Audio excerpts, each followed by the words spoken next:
Hey guys, Gabe Suarez here, Suarez Tactics. So I got a note from one of my guys on Patreon asking about how he should organize his training. Okay, so this is my opinion and this is what I think. Okay, so this is 100% of all the time that you can devote to training. Okay, now I'm blessed in that this is what I do for a living. Okay, but I know some of you guys, you got work, you got family, you got distractions, you have things going on in your life that will detract from how much time you can add to this pie over here, okay? But let's say this represents 100% of the time that you can devote to your warrior training, making yourself stronger, faster, deadlier, that kind of stuff, okay? Now, number one, fitness, all right? Remember, don't be the fat pistolero. I see guys at the range all the time working on their draws, working on their split times, and they're wearing a size 52 fucking belt, okay? They run out of breath walking from the target back to their car to load up their magazines.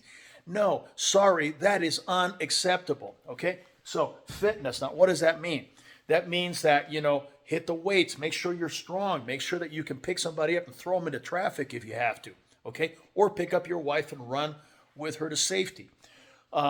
Make sure that you are strong. Make sure that you have as much agility as you can for your frame, your age, and everything else, okay? Make sure that the machine is working right. Forget about, hey, my insurance won't pay for this. Fuck that, okay? What's more important, your capability or the fact that you have to come out of pocket and pay for it, okay?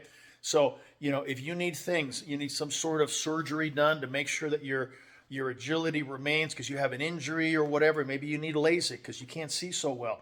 Maybe you need to go and do a hormone panel to make sure your testosterone is high because you're getting older and stuff like that, okay?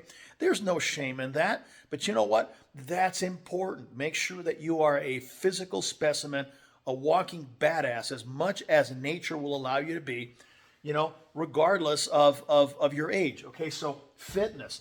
Now, if you have any questions on that, ask me. Okay, I've got opinions on that and how to create that and maintain it and everything else. But I don't want to get too deep in the weeds with this. Okay, if you are not fit, you are not combat fit, in my opinion. Okay, all right. Now, the next thing. So this is half of the pie. Half of the pie is you getting strong, agile, capable, and mobile. Okay, if you're too fat to get behind cover, I mean. Okay? All right. The next part, half of what's left, 25% knowledge development. That means you are reading things and not just gun stuff, okay? Things here. You're educating your mind. You're keeping yourself engaged.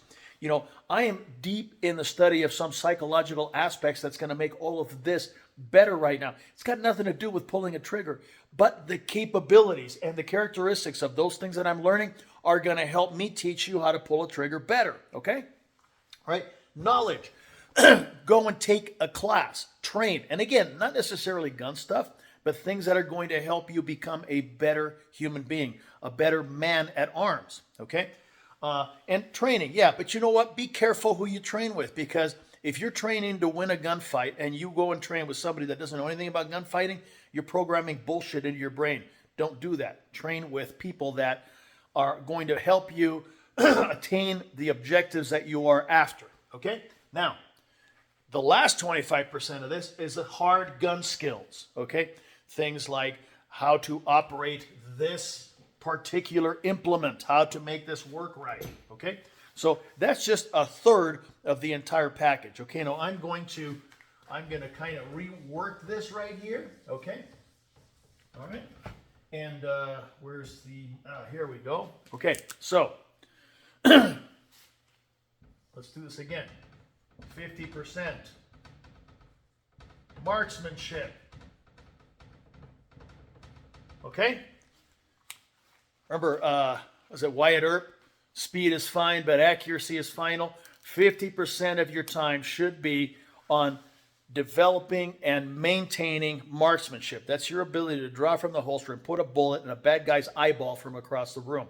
Not a shotgun pattern in his chest, okay? That's the type of surgical accuracy that I'm talking about that you would expect from a special operations person, okay? That should be your goal. I did a video earlier, okay? you know, these are the targets that I train with, okay? You can see that they are analogous to the human head. That is all I train with. I do not train for body shots anymore, okay?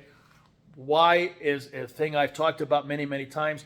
Armor, IEDs, very, very strong physical people. So if I have access to this, I'm always going to take that. That requires a great deal of marksmanship. So spend your time developing it, okay? All right, the next part here, okay? Let's say 25%. Reactive stuff, getting off the X, drawing while moving, you know, the stuff that we do in the pistol kata, that sort of thing. So you are adding the martial aspect to the marksmanship aspect. Marksmanship, just standing there, you know, big fat bullet, bullet launching platform, ding, ding, ding, ding, ding, ding. Okay, great, that's fantastic. You can win a little medal and hang it around your neck and stuff like that. It's not going to do you any good when people are shooting at you, or when they get to start the fight and you have to run and you have to get behind something solid, and you have to be thinking clearly and critically. Okay, so this 25% needs to be your reactive stuff. Now that not only means the stuff from the getting off the X curriculum, it also means gun manipulations under duress, you know, things you know, of that nature. Okay, so 25% reactive. Okay, all right. Now the last 25%, okay, I am going to say, okay, is varied. Okay, varied. If you always practice the same stuff, you're going to get good at doing that same stuff. So while marksmanship is important and the reactive realm is important, it's also important to take these two skills that you've developed, your gun handling, your marksmanship, you know, your reactive template, all right, and go and find drills that people do and train those, okay, and train those. You know, like right now I'm working on our counter-terrorist qual drill.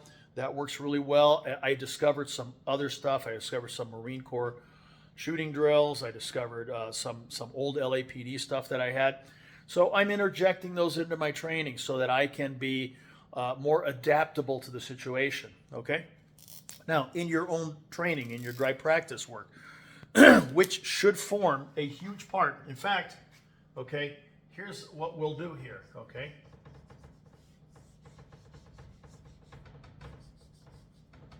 Okay, and I know this is going to upset some people, mostly bullet makers and ammunition salespeople. All right? Actually, you know what? I'm going to change this up.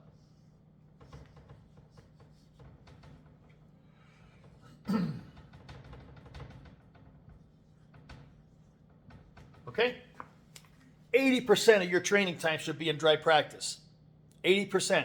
That means, you know, picking a target across the room, drawing your pistol, breaking a clean shot on it, practicing getting off the X, practicing your gun manipulations, practicing all this stuff without firing a single shot, okay? 80% of your time. That means if you have 100 hours, 80 hours of those hours should be spent without firing a single shot, just working on your fundamentals dry.